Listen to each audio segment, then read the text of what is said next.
Somebody said Little HOUSECAT was talking greasy. Little HOUSECAT, as I said, your work, I can't talk to you. You get a paycheck from Adam. You don't own the platform that you're talking on. The platform you see me on, I own it. I heard you mention Complex. I'm sorry. I'm a little bit more mainstream, so I collaborate with a lot of people. Don't hate me for it, okay? However, this platform here, I own it. You're Adam's Little HOUSECAT. Now, I don't want to address you too much because this is probably the biggest. I think I'm promoting you more than Adam has. He just has you on there as a stooge. But I do want to bring light to something real quick. Really quick. Because you were very eager to say, yo, your bitch in my DM. Okay, great. Again, it's my ex. It's neither here nor there. Listen, I'm the first to say it. Shit, I think maybe me and Adam, I hope we could say it in unison. Because, shit, I don't know if you knew about a 6-man train before I said it. You can't trust these chicks. They ain't going to tell you everything. You feel me? So just protect yourself. You don't know what they're going to be doing, okay? 1 minute, they might tell you they did this. Next minute, you find out it's a 6-man fucking train, okay? We don't know. But let's get to it, okay? This is only thing I want the Little HOUSECAT to answer to. I don't want to hear nothing else what you talk about, right? It's my ex. You said she was in your DM like, yo, she was trying to let you fuck, like, yeah, like you that nigga. Like, HOUSECAT, you broke. Okay? Like, yo, ask for a raise before you start coming at niggas like me, bro.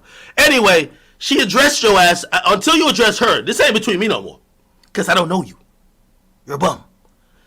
Address her, okay? Because you said she was in your DMs like she was on your dick. Okay? No sweat off my balls. I don't give a fuck. I'm not wearing anymore. But this is what she said to you. She says house phone. And by the way, this is her account. By the way, we gotta maybe talk to Adam too, because we're hearing some funny shit. She said house phone. Stop saying I was in your DMs like we were talking. Only reason I messaged you was because my fans, kept sending me screenshots of hateful ass tweets you would make about me every other day. You were making it seem like we were talking when in reality I was checking you, nigga. I made sure I gave off no flirtatious vibes. So your fucking clout chasing predator weirdo ass won't get confused. Why is she calling him a predator? Let's keep it going. Let's talk about how you made Jesse Taylor fuck you for an interview on No Jumper's platform. And Adam knew it and let you basically pay for sex with an interview. You're no different than Harvey Weinstein. I don't want to hear from a nigga who literally has to offer interviews to fuck. This is only until we get Little HOUSECAT. I need everybody to go hit him up and ask him. Ask Adam too. Adam, like, you need to address this. Like, are y'all soliciting sexual favors from women in order to give out an interview? Now, I'm gonna be honest, I was like, wait, they did an interview? Look at this shit.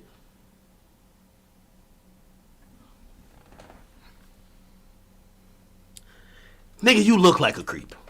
You look like a fucking creep in this shit, bro. You took advantage of this poor little girl, bro. For an interview, did $24,000. She probably trying to reverse the fuck.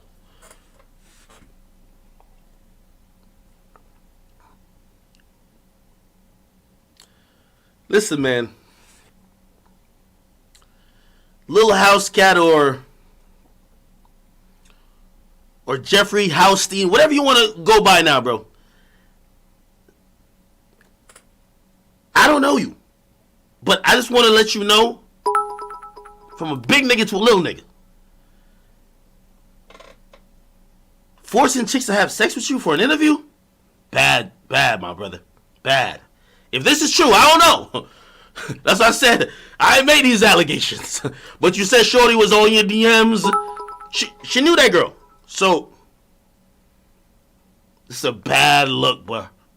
Bad look.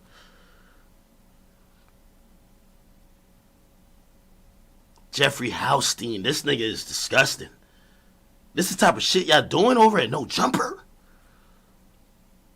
Y'all fucking host for interviews? Disgusting. I can't argue with a nigga like this. Disgusting. Let me get this on my screen. It's a predator. I can't. Okay.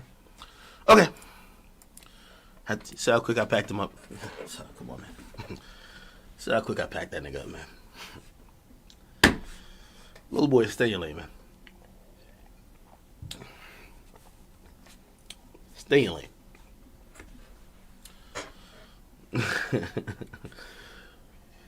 Disgusting, man. Yo, Adam, you got a real problem with like putting a lot of creeps around you, bro.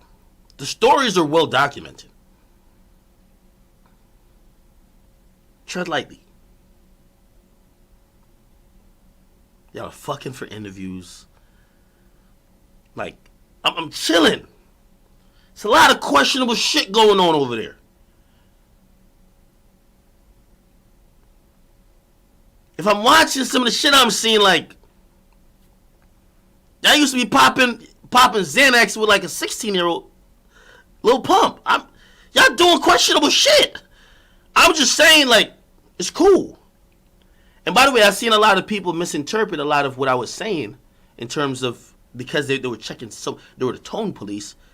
They don't realize I was giving Adam game. I gave Adam game mad times. Ask that nigga in text when niggas started hating on him on Twitter. Niggas been hating me on Twitter a long time. I told him, I said, bro, this is how it goes. Bro, you're going to get this. This is the steps. I told him. And he hit me. He said, oh, you're right. But even when y'all think we were arguing, or you thought I was like wilding out, I was giving him game on certain shit. I was giving him game. Now you might say, what game? These are mistakes and shit that I've done incorrectly. Shit that, like, before I was kind of halfway in, halfway out of this industry and I had to reach to niggas. Like, there's not a rapper that if I needed to say something to now, I couldn't. Or I need to ask a question to, I couldn't. So I could act ignorant, but what has worn thin is the excuse of saying, oh, I didn't know, I couldn't reach out. You know why? Most rappers look at me like, yo, act, you in this shit. We either did an interview with you, like, or whatever, like, yo, you in this shit now. Remember what Uzi said recently, which, me and Uzi, we cool. Like, we been joking around. Uzi said, yo, act, why you post everything? You made it already. I'm just trying to say, even with Adam, you're in this shit now.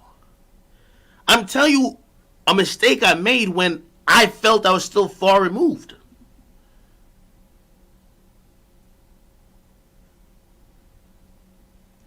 And I guess this is where I get to like this other shit.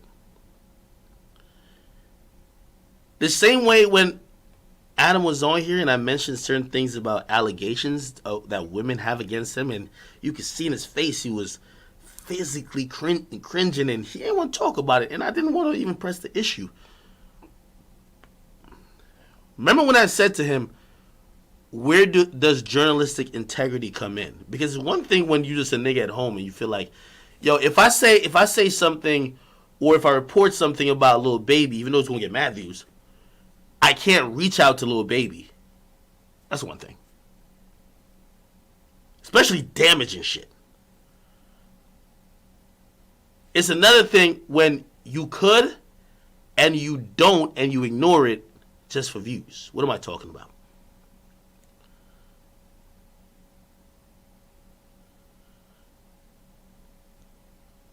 I learned that I was misusing my platform to just open it to people who were just slandering other people in the industry. Let me give you an example. It's very funny that someone faked a pregnancy by someone who you feel you don't know, until you realize you're in this quote unquote industry too, and a chick faked the pregnancy by you. You start looking at it differently. And I told you both stories. I told you my story. You start looking at it differently. So when somebody comes with that, you're like, hold up, man.